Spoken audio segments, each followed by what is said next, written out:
We have to change the leadership positions in the Republican Party. I think, Sam, you probably remembers this from election night 2010. We were doing live coverage here. Everybody's, yay, there were party, there was clapping, and I'm sitting here kind of morose, and everybody said, what's your problem? I said, Boehner's still going to be the speaker. That's my problem. On election night in 2010, I said, we need more leadership. And that is the protracted thing. I gave a speech in April, and I've been giving the speech ever since then, saying you can't live cycle to cycle, election to election. Right. You have to look long term. That's right. Yeah, that's exactly right. The entire issue comes down to patience, really, doesn't it? Mm-hmm. I mean, you are talking about introducing into an establishment party a shot of new blood.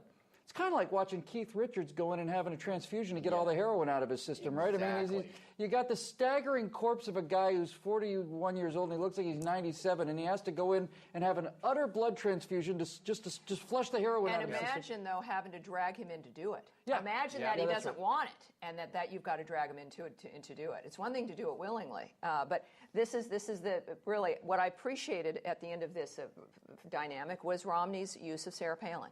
But it came very late. Came very late when it was like maybe they were seeing some numbers where they thought, oh, maybe we're going to need a Hail Mary here.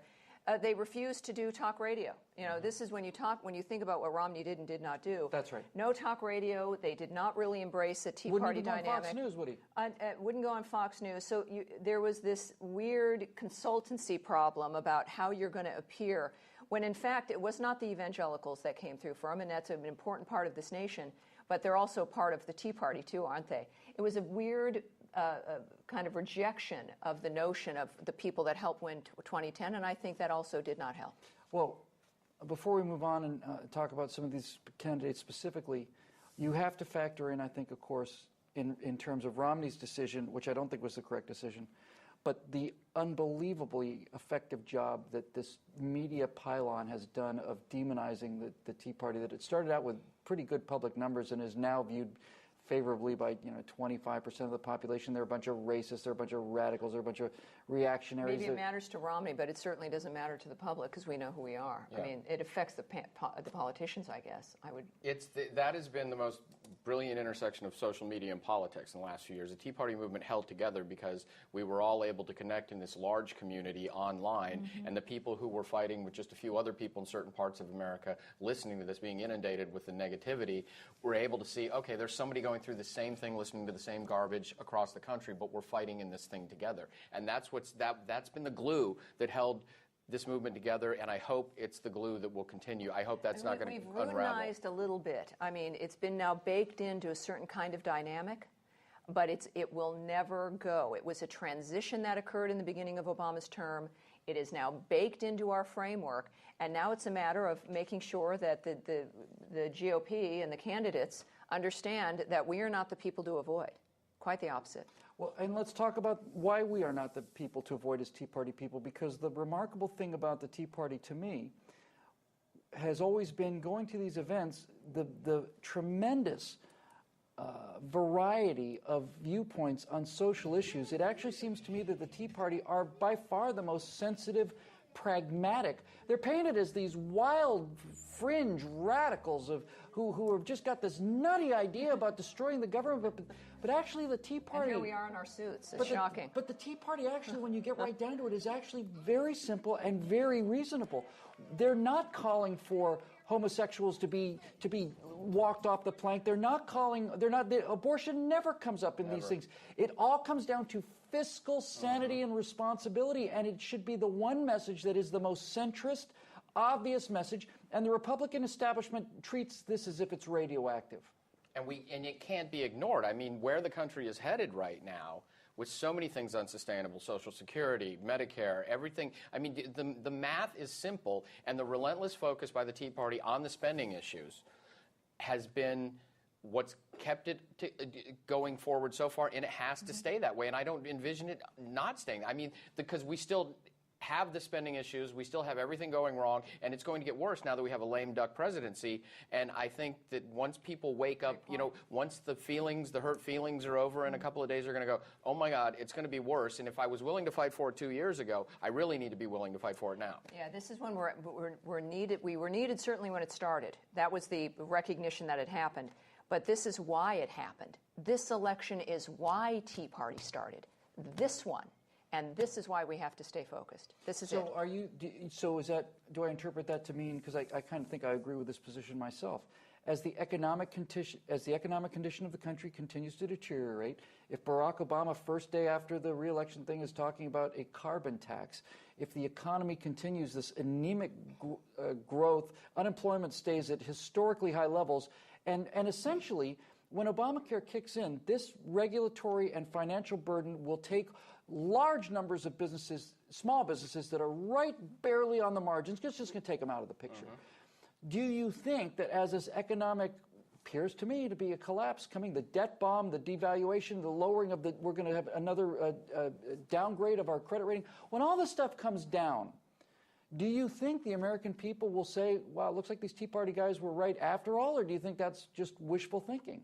If the Tea Party people stay strong and say, look, we told you so, if we just sit back and hope that everybody notices. No, the messaging, we're always talking about messaging. It gets back to the messaging now. The group has to stay functional as a movement, and it has to keep the focus, keep people out there, keep people talking, and say, look, we told you this was going to happen. You should have listened to us. There's fine in politics to do I told you so. And an example of why that is so important is the Todd Akin situation, is that the Tea Party there was split. And they really didn't function in a unified kind of framework, because this is such a nascent dynamic. It is it's going to always be important, but it is so important to be able to do that. And you'll see, look, Bachmann wins barely. That's interesting. I think it is a wake-up call for all Tea Partiers. But I do think that when it comes to the nature of how we understand what's going to happen. Some people out there, I've gotten some emails from Tea Party, are saying, let it all fail. Well, the problem is people's lives get ruined. And we can't have that happen because of the nature of, Tea Party, unlike Obama views Americans as collateral damage. We don't. That's what makes us different. So we will have some successes and some failures. But remember, this is not for 4 years. In 2 years, we can take the Senate. And that's what Tea Partiers need to realize. There's all kinds of things that all these races are already starting again, and it doesn't mean we need to put our lives on hold. We need to recognize that and build this into what it is we're doing now. Okay, so let's take a look at where we're going from.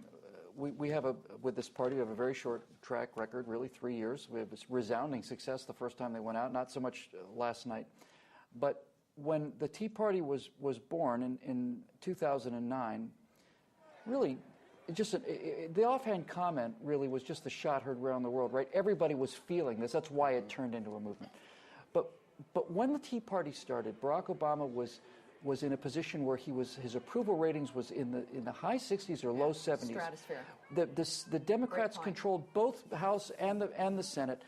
He seemed, the idea of running against him, the idea of even speaking negatively about him was so anathema to the establishment Republicans that they were talking about a 40-year realignment. So if we look at where we were 4 years ago, at the beginning of the Tea Party 3 years ago, we were starting with a country that had an enormously high approval rating of Barack Obama, a very high approval rating of his policies, and now we are at a country that is as close to 50-50 ideologically as I think I've ever seen.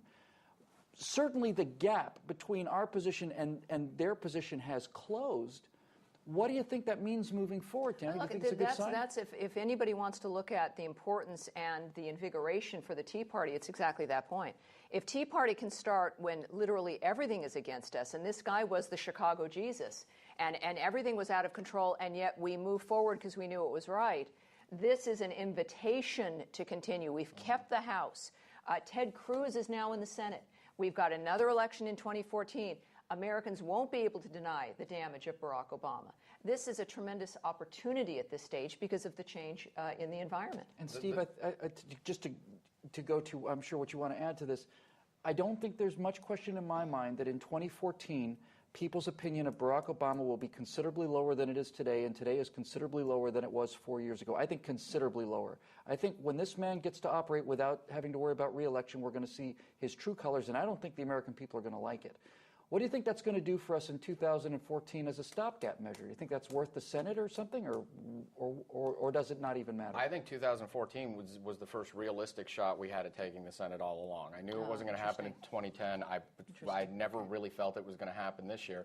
And not only are we going to be well positioned to take the Senate, but you've got Rand Paul, Ted Cruz, Marco Rubio in there, who are all Tea Party people, and solid with it too. They're not going to. Marco, I would argue with that, but he was pushed through by the Tea Party. He was the first success by the primary success by the Tea Party, actually. But I think it's going to be huge in terms of the Senate in 2 years, and that's going to be something that has to be relentlessly focused upon right now.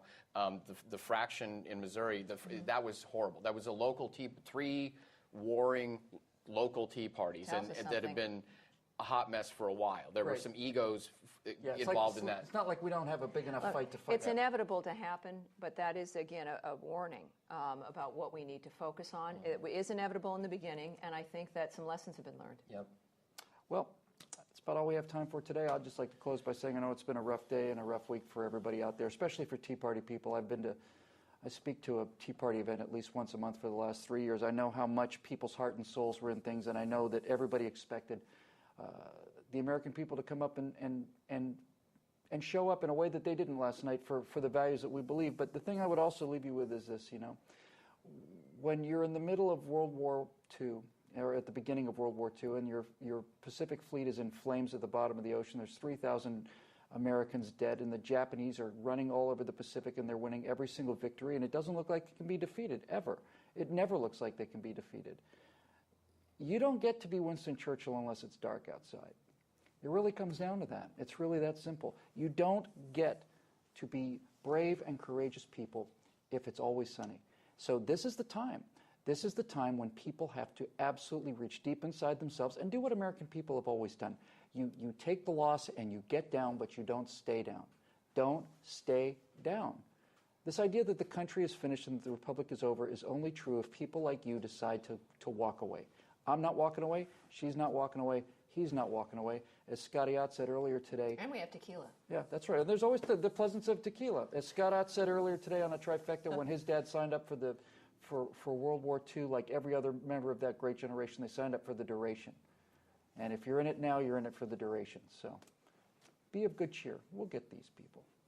And they're going to get themselves even if we don't. Yeah. Thanks very much to Stephen Kruiser and Tammy Bruce for joining us today for PJTV. I'm Bill Whittle. Thank you very much for being a member, and we'll see you next time.